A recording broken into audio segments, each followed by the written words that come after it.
This is my review and playthrough of the Westcreek Cerberus. It is a blue sparkle flying V, but it comes in other finishes. I don't remember the specs on it, and quite frankly, you don't care because you've heard from the other reviewers so far. What you want to hear is, how good is this guitar for the price? I got it from the lovely people at Specialty Traders out of Parkersburg, West Virginia, off of Reverb, and they sent it to me for $219 shipped and with taxes. So thank you to them for that, and they did a great job of packing it and shipping it. There was no problems with it whatsoever. So, this being a very budget guitar for the price, people want to know is how good is the fretwork on it, tuning stability, how good the pickup sound, all that. Now, the first thing I'm going to go over is the fretwork, which quite frankly surprised me a lot. There is no sharp fret ends whatsoever. You do get a little bit of string hang right here on the 5th and 6th fret, but unless you bend weird, you're not really going to encounter that too much. So, another thing that was pointed out, which was from Taylor Danley's video, which came out yesterday, which was pure coincidence, I ordered this guitar before I saw his video, was that he was saying that the headstock dives a little bit too easily, which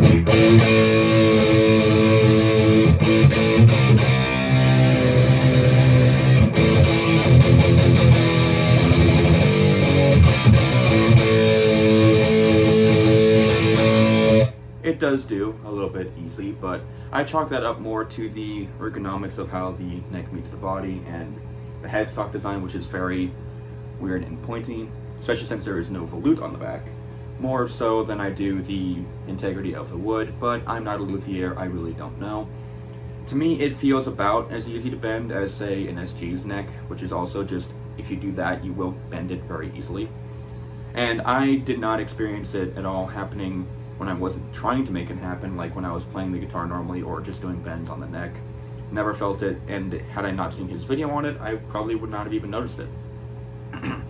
Another thing that was brought to my attention, and this is not specifically calling out Taylor, but it is an issue I do see with guitar tubers in general, is they will get a guitar in off of Amazon or off of one of the major retailers like Guitar Center and Sweetwater. They will pull it right out of the box, try and tune it up, and then just start playing it, and they will judge the tuning stability off of the factory strings, which are probably older than their viewer base, for everything. They will use that to judge the integrity of the nut, the tuners, and the bridge, which I think is a bit ludicrous, especially because a lot of you don't even know how to tune properly on a hardtail string guitar. So let's use the D string as an example here. We're in tune right now, but let's say you get it and it's sharp. Very sharp in this instance. So you're going to bring it back down as you would normally. So you say like, oh, I'm in tune now, I'm good to go. You'll start playing on it, blah, blah, blah, blah. You go back to it later, all of a sudden, oh, I'm out of tune. That must mean the guitar can't stay in tune, right? Wrong. Here's what you should be doing. So say, again, you're sharp. You're gonna bring it back down to where you were. Instead of starting to play it, you're gonna just bend. It's gonna go out. You're gonna bring it back up the pitch. You're gonna bend again. And you're just about in tune. And there you go. That is a trick I learned how to do for hardtail guitars in general. With Floyds, you really don't need to do it because the Floyd Rose is a superior bridge. But it's something I do on all of my guitars that are hardtail, whether it be Gibsons, Epiphones, this, etc., etc. And I have not had any tuning stability issues no matter the headstock design, and especially in this case, no matter how poorly the nut is cut. This is one of the sloppiest nuts I've ever seen. Like, there was bits of plastic hanging out on this side I kind of had to like scrape away when I took the strings off. Also, side note, I did oil the fretboard. So that is the other thing I did with this guitar before I started this video, is I just oiled it up and I raised the action a little bit, because from the box it was very low and very buzzy. We're still getting a little bit of buzz in the D string, but it's not coming through the amp, so I really don't see it as an issue. Back to what I was saying, however, though, this nut is the worst part of the guitar, which is a good thing, because even though it is cut very poorly, it is staying in tune perfectly fine.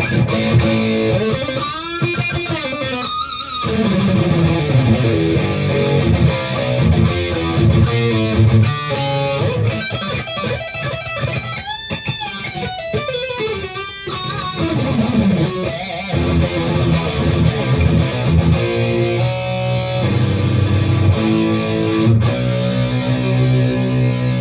that is without me doing anything to the nut. If you're still having tuning stability issues with a nut after you've done the bending technique, here's another thing you could do. You could take a number 2 pencil, a mechanical pencil, anything that is graphite based, and you could just go through the string slots, go back and forth, and then put the strings back on, and that will act as a lubricant for the most likely graphite nut.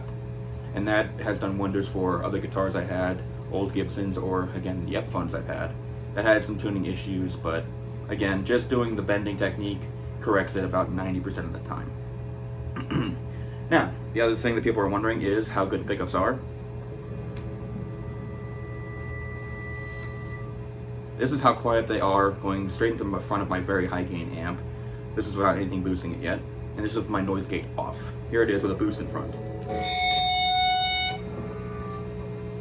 No grounding issues, thankfully, and especially no microphonic issues. That's what I was most concerned about, being this is a very cheap guitar. That being said, I still got some pickups to replace these because I wanted white pickups anyway. And I got these for $20 for the pack of them, and look at how they were shipped. So this is going to be a great time. This is going to be fun. I'm going to eventually throw these in and I'll make a follow-up video to how these sound. But these stock pickups, I think they're called heavy metal or something. Again, I don't pay attention to the specs on these guitars. They sound phenomenal. This is with a tube screamer boosting them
Another thing to note is, when you are playing a guitar for the first time, getting it out of the box, you are probably not going to be comfortable with the strings that are on it, because for all we know, they're probably just Chinesium, and you're probably not going to be comfortable with the gauge. These are 9-to-42s, and I hate having a 42 on the low E string because, as you can hear, I knock that low E out very easily,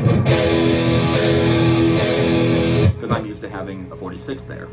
So I have to kind of change my playing style to not hit it as hard.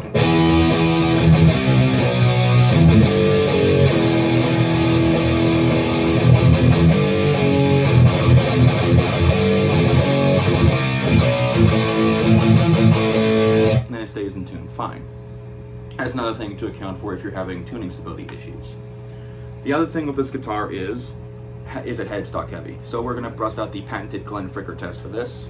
That's why I have my strap on to do this. Ugh. I apologize for being so tall, but I also don't apologize for you being short. So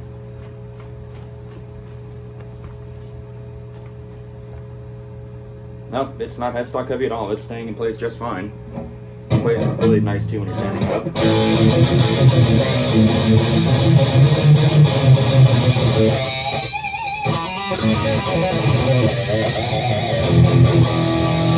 But to make it a proper Glen Frick review, I have to do this. Stop defending companies that don't care about you and are shitty with their products! You don't care! They don't care! Make them suffer if they don't do things right! Anyway, this will be a good time to show you the finish of the guitar, or at least attempt to.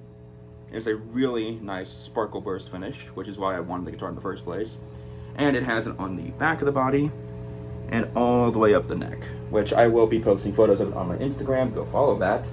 And on Facebook too. Don't follow me on that. If you show up to my house, the consequences will never be the same. Neck shape wise, it is a kind of between a slim C and a slim D shape. It's very comfortable. and I like it a lot.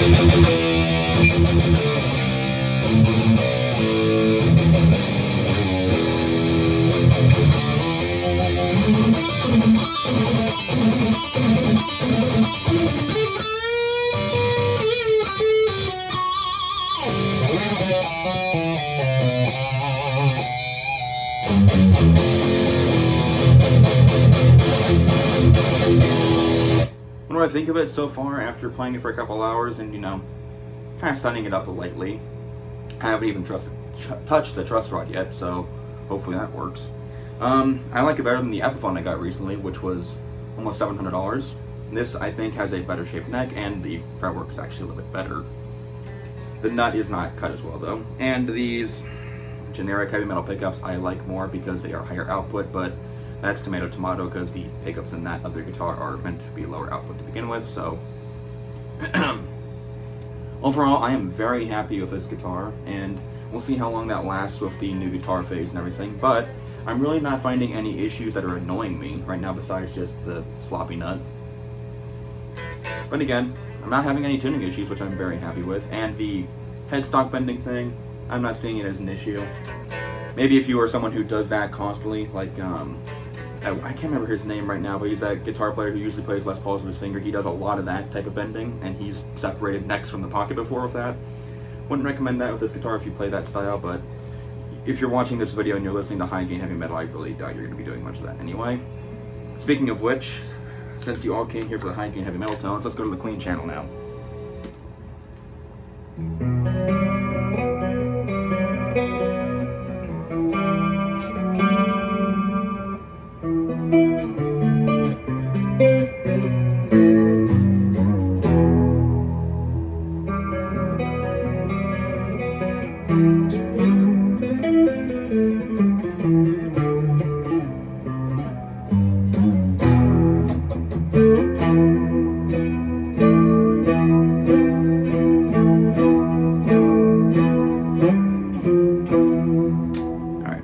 Now I'll get back to the high gain tones. The amp, by the way, is my vintage VH140C from Ampeg, probably, if not the best, solid state amplifier ever. And I'm going to be boosting it with an old Maxon OD808. Not like a vintage old one, but like from the 2000s old. There we go.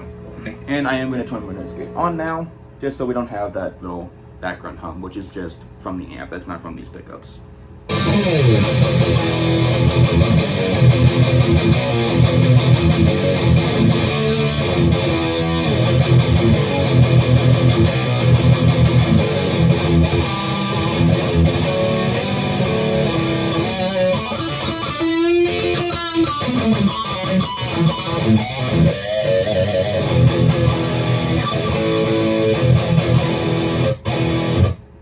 Now I'm going to use my Digitech drop pedal to throw this thing into E flat, because if I see one more review of this guitar in drop tuning, I'm going to unalive myself in Minecraft in real life. So now here we are in E flat. And again, I cannot stress enough how amazing the finish of this guitar is. It really does not pick it up very well in the camera. It is a beautiful sparkle all over the guitar. However, there is one flaw in it, which I will post a picture of so you can see, but there is parts of the neck where it meets the joint right here where it's just bare wood exposed. There's no paint, there's no lacquer, there's no nothing. Where I could just see bare wood right in here. So, points off for that. And then, I don't know if specialty traders got these guitars secondhand or used, or if that's just how they were marketing them.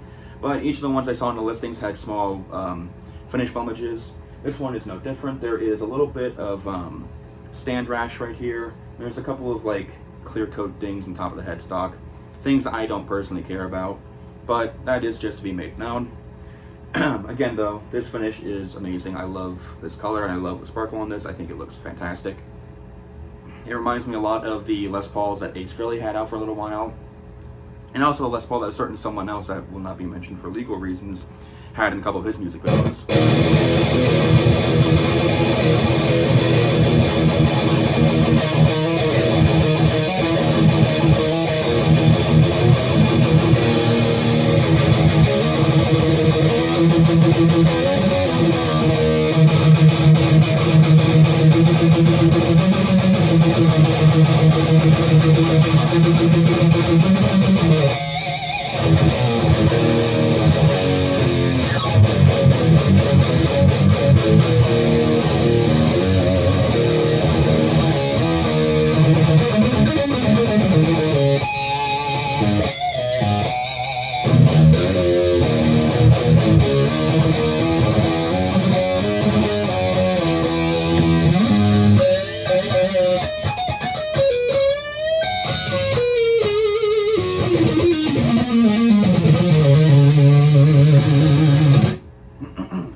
would say for this price point, this is a great guitar, but I think I have gotten one of the better examples. I think that unfortunately Taylor got one of the worser examples with the fretwork. So it is a mixed bag. I do think it is better to get it through a guitar shop like I did, though to my knowledge they didn't do anything with the guitar. They may not have even touched the thing. So I think it is a gamble, but it is a gamble that at best you'll have a very good guitar, like a very great guitar for the budget. I think this thing plays on par with some of my Korean guitars in the 2000s. Definitely does not feel like a low-end budget guitar when it comes to the neck shape, to the fretwork, and to the tone from the pickups. It really just comes down to the quality of the paintwork, you'll see a little bit here, and the quality of the nut. Would I recommend these guitars? Absolutely, but it is a flying V shape and a lot of people aren't a fan of that. Myself included usually. I usually like playing Explorers and I like having them like this, which can't really do with a flying V shape. And the other complaint people have, which I don't care about, is the input jack is right here. But just get a right angle cable and you will be fine, I promise you. And just lap it, and then it won't go anywhere.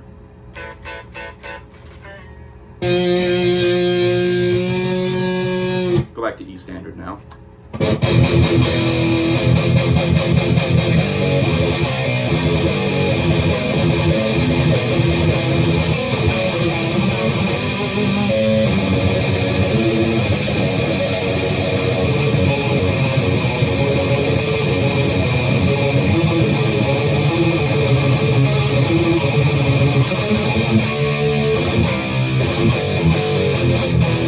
By the way, this is how you play that riff correctly.